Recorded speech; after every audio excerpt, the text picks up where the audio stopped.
Drag Queen Story Hour has become explosive. Liberals celebrate it as an expression of pride.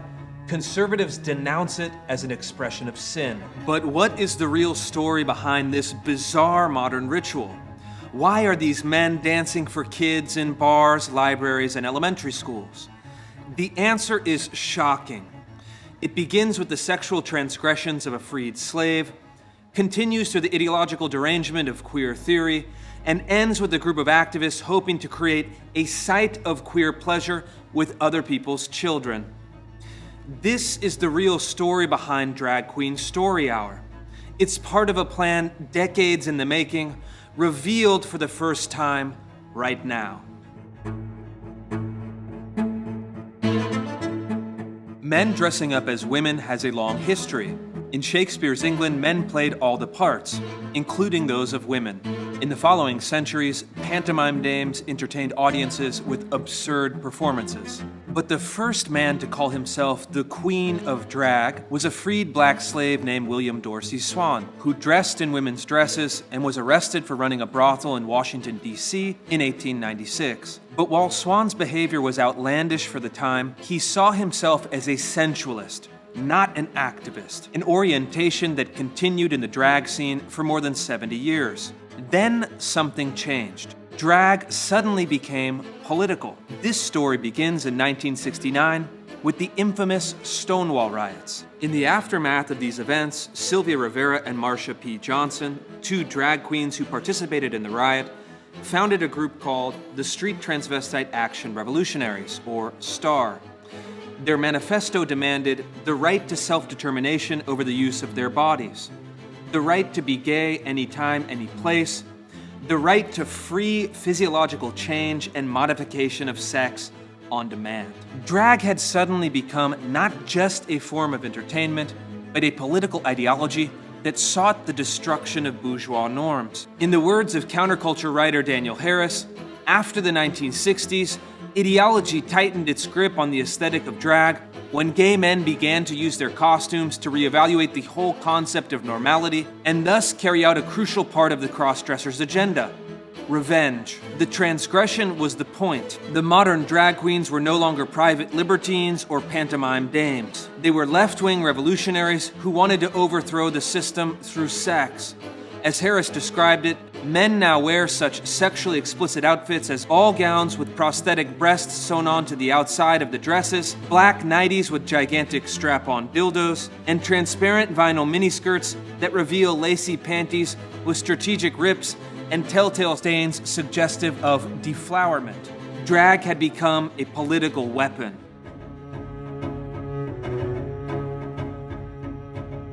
The next step in the evolution of drag was an intellectual one. In 1984, the lesbian theorist Gayle Rubin kicked off the academic discipline of queer theory with the publication of her essay, Thinking Sex. Rubin argued that human sexuality was fundamentally socially constructed, that it was not determined by nature, but was instead the creation of human culture. Rubin's project, and the project of all queer theory, was to interrogate the hierarchy of human sexuality, then deconstruct and ultimately subvert it for the purpose of liberation. Rubin wanted sexual revolutionaries, such as drag queens, to disorder public sexuality and pave the way for liberating fetishists, transsexuals, sadomasochists, prostitutes, and pedophiles.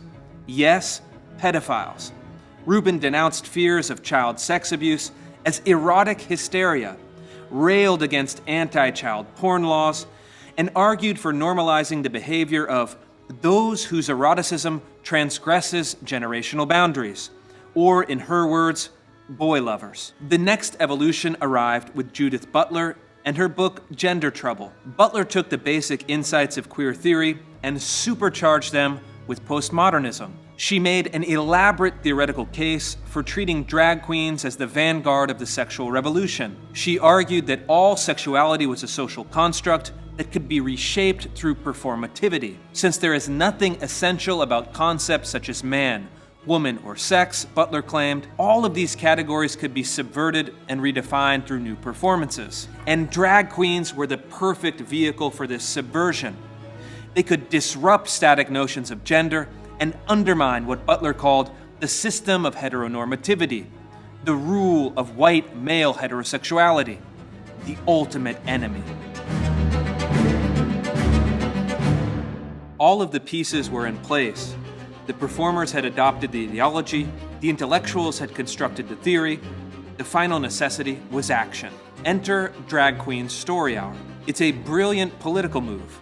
The queer theorists had repackaged the garish, costumed male-to-female transvestites as a family-friendly way to educate children in tolerance, literacy, and gender expression. The founder of this movement is the Los Angeles-based queer activist Michelle T. T founded the organization in 2015, and since then watched it expand to dozens of chapters from coast to coast. The political left rallied to her support.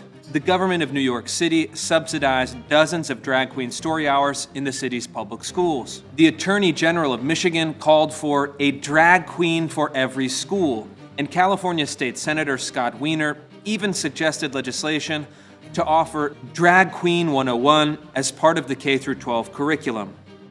But what is the real nature of Drag Queen Story Hour? For this, we must turn to a man named Harris Kornstein. Kornstein is a drag queen, genderqueer academic, and board member for Drag Queen Story Hour. He co-wrote the movement's defining manifesto, Drag Pedagogy, the playful practice of queer imagination in early childhood, that lays out the movement's plan in shockingly honest language. Citing Judith Butler and other queer theorists, Kornstein argues that drag queens can teach kids how to live queerly and to bring queer ways of knowing and being into the education of young children. But the real task, according to Kornstein, is to disrupt the binary between womanhood and manhood, seed the room with gender-transgressive themes, and break the reproductive futurity of the nuclear family and the sexually monogamous marriage. They want to grind down the biological family and replace it with the ideological family. Kornstein writes, "It may be that Drag Queen Story Hour is family-friendly, but it is less a sanitizing force than it is a preparatory introduction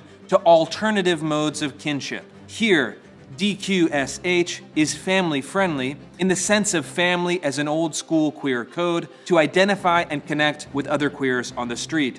And yes, it's also about sex." Kornstein fills his paper with double entendres and erotic language, blurring the lines between adult sexuality and childhood innocence. He describes Drag Queen Story Hour as a site of queer pleasure that promises to turn rejection into desire, to transform the labor of performance into the pleasure of participation, and to create a queer relationality between adult and child. Like the queer theorists before them, the modern drag activists use their newfound power to flirt with the ultimate sexual transgression.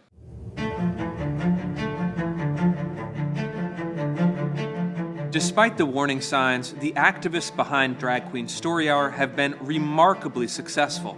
They have seduced the media and secured the patronage of governments, philanthropies, and other elite institutions. But there is a dark side. In the end, they cannot hide the simple truth. These are adult male transvestites who want to share their sexuality with children. They can conceal their activities with makeup and marketing language, but the subculture of queer theory has always attracted men who want to take the ideology to its hideous conclusion. This is, in fact, already happening. In Minneapolis, a drag queen in heels and a pink miniskirt spreads his legs open in front of children. In Portland, a large male transvestite allows toddlers to climb on top of him, grab at his fake breasts, and press themselves against his body.